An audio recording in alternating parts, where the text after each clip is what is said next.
Okay, thanks for the opportunity to talk today. Appreciate that. I'd like to acknowledge traditional owners on which the land we're meeting today.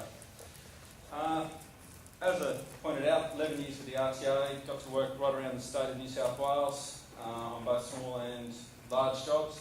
My talk today is really about the on-the-ground component. So Kevin earlier talked about the strategic.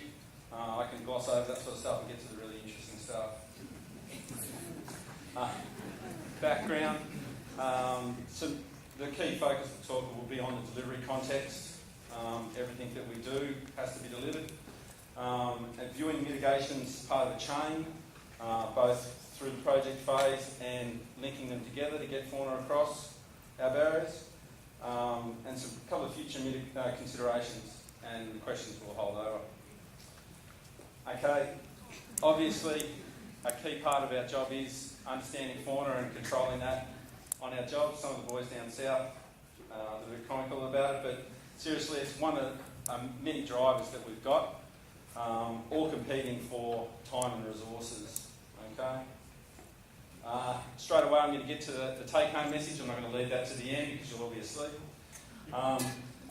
Everything that you do in as far as mitigations will get delivered via a contract. And when it all comes down to it, everyone refers to that contract documentation. And the courts in New South Wales anyway, under contract law, have said that it's unreasonable to ask a contractor to do something without asking for a variation if it wasn't originally priced. Now that's a key thing when we're going through this talk. If you can think about that, we're using taxpayers' money in New South Wales for RTA works. We really have to be efficient in that use. Small job, there's the contract documentation. I recently did a groin muscle trying to jump over it on a bed. I put this slide up not to hammer the construction industry per se, but to say that we understand there's a lot of different biases, skills, abilities when we come to deliver an aspect of our work. I particularly like what the client expected. The sun's out, it's all beautiful, but also contractor claiming and building.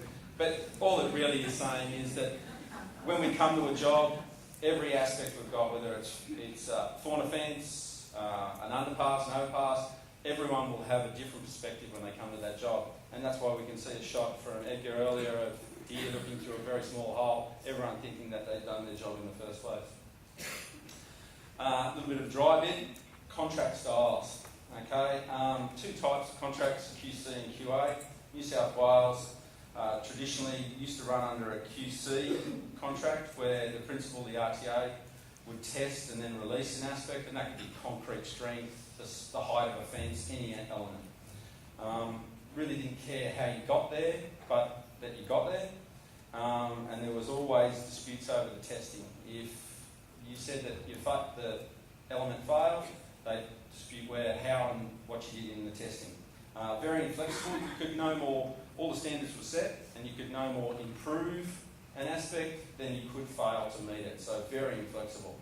The state government in New South Wales changed that delivery style in about the early 90s to the quality assurance style. Emphasis on a systems-based approach with a commitment to management to meet that system. Hence you get the nice big documents that we currently deal with. The contractor is responsible for the testing for those elements, and RTA being the paranoid organisation is we've got to check every checks the checks. And it should provide continuous improvement.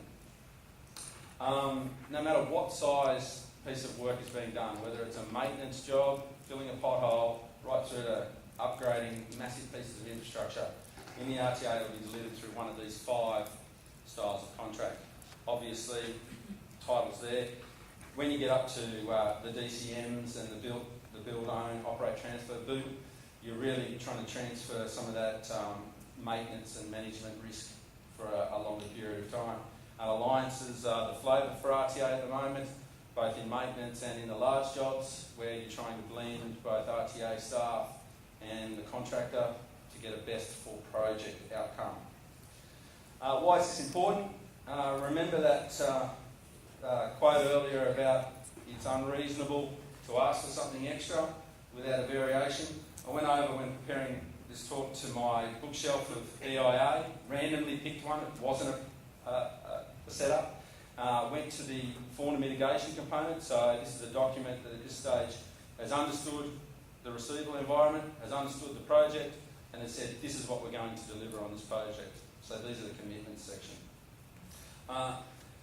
Consideration of the provision of stags, the retention of existing trees at appropriate locations within the centre strip between the two carriageways to enable gliding species to traverse widened roadway if they so desire. Fairly descriptive, and we've been talking about the difference between descriptive and not. I'd say that's fairly descriptive. What I'd really like to draw your attention to is consider and at appropriate. As a trained auditor, all I need to know is that there's some documentation that they've considered it and they've met that. Okay, we can all get in an argument about where appropriate is.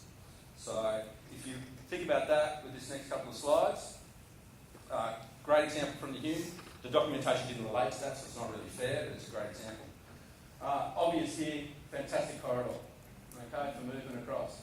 And if you wanted movement at that point, and you add that original clause in, you'll get consideration, okay?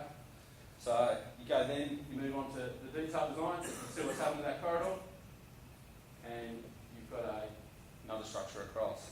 So if your aim was to specifically get it through in the contract, you haven't been successful. So that's what I'm at. Kevin touched on these. I'll skip over the first couple, obviously, and focus on the implementation side. Obviously, the strategic, critically important. You've got to know what's there, what it's doing, and then your options overlay in amongst that. And you can see it's as clear as mud. Sometimes it's really hard to have other than what's there. For a lot of the projects we do, they're small in scale. You don't really have a big change to the alignment, so you're dealing with nips and tucks around things, so that can be really hard. And you can see a lot of Western New South Wales, only remnant vegetation in that corridor. Property acquisition is something the RTA really has difficulty with. I think we need to, as an organisation, come to terms with the land we need for the road, but also the properties that land has. And I'd like to get to the stage where property acquisition targets, we want your land in this area, but we also want this tree to remain because it's important for glider crossing, and I don't think we're there yet. So